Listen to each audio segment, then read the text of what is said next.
Everyone, কেমন আছো তোমরা সবাই? সেই ভিডিওটার পরের পার্টটা নিয়ে চলে আসলাম। এখানে হোটেলে এসে আমরা পুরো রেডি হয়ে গেছি, আর আমাদের কেমন লাগছে সেটা কিন্তু জানাতে ভুলো না। আর এই যে আমার পুচকু, ওকেও সুন্দর করে রেডি করিয়ে দেওয়া হয়েছে। আর হ্যাঁ, তোমাদের তো বলাই হলো না আমরা কোথায় এসেছি। আমরা এসেছি তারাপীঠ, সবাই মিলে এসেছি তারাপীঠে। এখন আমরা সবাই মিলে যাচ্ছি পুজো দিতে। 5:30 নাগাদ আমরা সবাই মিলে বেরিয়ে পড়েছি, স্নান করে সুন্দর করে সাজুগুজু করে বেরিয়ে পড়েছি ডালা কিনে। এখন আমরা সবাই মিলে যাচ্ছি পুজো দিতে। আর এই যে 5:30 দিয়ে লাইন দাঁড়িয়েছি, 9:30টার সময় আমরা মন্দিরের কাছে গেছি।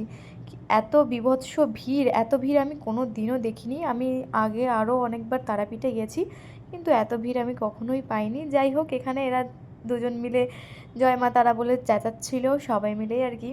আর আমরা তো এখানে একদম ক্লান্ত হয়ে গেছি, সারা রাত জাগা যেহেতু।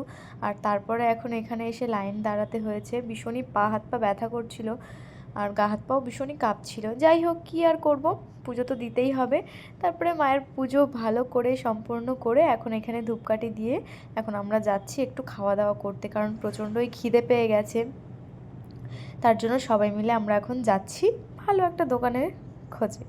যাই হোক, চলো যাওয়া যাক।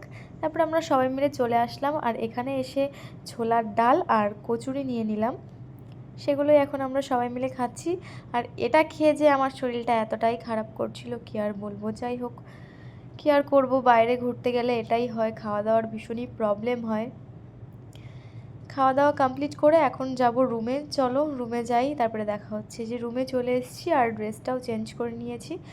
আর মুখের মেকআপগুলো একটু, মেকআপ তো সেরকম কিছু না, যেটাই ছিল সেটাই রিমুভ করে নিচ্ছি। যাই হোক, ভিডিওটা আমি এই পর্যন্তই রাখছি। দেখা হবে পরের পার্টে। বিকেলবেলা আবার ঘুরতে যাব, তোমরা চ্যানেলে নজর রেখো। আজকের মতন এখানেই, টাটা।